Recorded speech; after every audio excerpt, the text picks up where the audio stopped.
être pris à partie, être agressé verbalement ou physiquement, souvent de manière soudaine et hostile. Le député a été pris à partie par des manifestants en colère. Origine historique, à l'origine 16e siècle, prendre quelqu'un à partie signifiait l'attaquer dans un procès, c'est-à-dire l'assigner comme adversaire dans une affaire judiciaire. Ensuite, dans un sens plus large, cela désignait le fait d'attaquer quelqu'un verbalement ou physiquement, de l'accuser publiquement et de s'en prendre à lui directement. Être pris à partie, être attaqué ou interpellé violemment, souvent verbalement, parfois physiquement, par un groupe ou une personne. Lors de la manifestation, un élu a été pris à partie par des manifestants hostiles.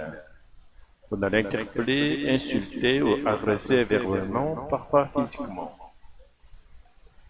Militant d'extrême gauche. Personnes politiquement engagées dans des idées très à gauche, souvent révolutionnaires ou anticapitalistes. Les militants d'extrême gauche ont scandé des slogans contre le capitalisme. Cortège. Groupe de personnes qui défilent ensemble lors d'une manifestation ou d'un événement. Le cortège du 1er mai s'est déplacé dans les rues de Paris. Violents affrontements ou altercations généralement lors de manifestations. Le mot heure vient du verbe heurter, qui a une origine franque, langue germanique des Francs, probablement du mot hurton, qui signifiait frapper, secouer violemment. Le mot est attesté dès le XIIe siècle. Il a d'abord désigné un choc physique, puis par extension un conflit, une opposition, un désaccord. Le H est-il inspiré? Oui, dans heure, le H est aspiré, c'est-à-dire qu'il empêche la liaison et l'élision. On ne dit pas l'élision est interdite, on dit le heure. On ne fait pas la liaison des heures et non des heures. Des heurts ont éclaté entre policiers et manifestants de confession juive, explication appartenant à la religion juive. Jérôme Gage, de confession juive, a été visé par des insultes antisémites.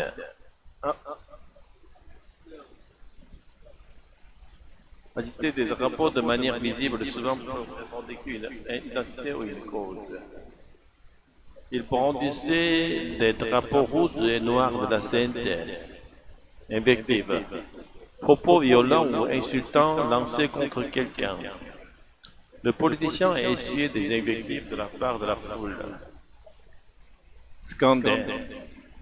Crier ou répéter des mots d'une manière rythmée et forte, souvent lors d'une manifestation. Les manifestants scandaient des slogans contre le gouvernement. Exfiltrer. Faire sortir quelqu'un discrètement ou en urgence dans un lieu dangereux. Le député a été exfiltré du cortège sous les cris hostiles, sous les insultes, tandis qu'on reçoit des injures ou propos offensants. Il a quitté les lieux sous les insultes des manifestants. Bousculade, mouvement désordonné de foule où des gens se poussent. Une bousculade a causé plusieurs blessés légers. Être placé en garde à vue.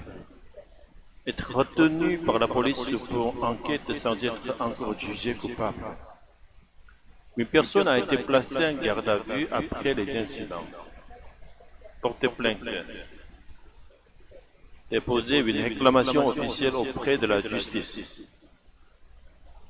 Le Parti socialiste a décidé de porter plainte après l'agression. Susciter des réactions. Provoquer des réponses souvent émotionnelles ou politiques. L'agression a suscité de vives réactions dans le camp de la gauche. Ne pas souhaiter être lié à. Vouloir se distancier, refuser d'être associé à un acte ou un groupe. Les insoumis ont appris de ne pas souhaiter être liés à l'incident. Les élus et militants du Parti socialiste ont été violemment pris à partie par les militants d'extrême gauche dans le cortège parisien du 1er mai. Un incident qui est parti remplir plus la gauche. Que s'est-il passé dans le cortège du 1er mai, lundi 1er mai 2025 à Paris?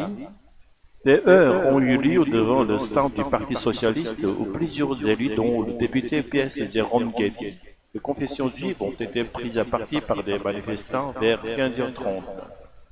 Dans la foule, des antifascistes et des individus cagoulés brandissant les drapeaux de la CNT, une confédération syndicale d'extrême gauche.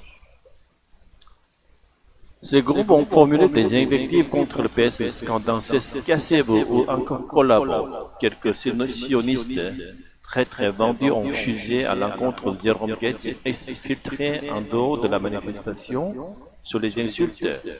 Au total, 4 personnes ont été légèrement blessées dans une bousculade et une personne a été placée en garde à vue. L'incident a suscité de nombreuses réactions à gauche. Marine Tondelier, chef des écologistes, reprochant dans un premier temps à Jérôme Guedji d'être venu à la manifestation avec les journalistes avant de s'excuser. Le Parti socialiste a décidé de porter plainte.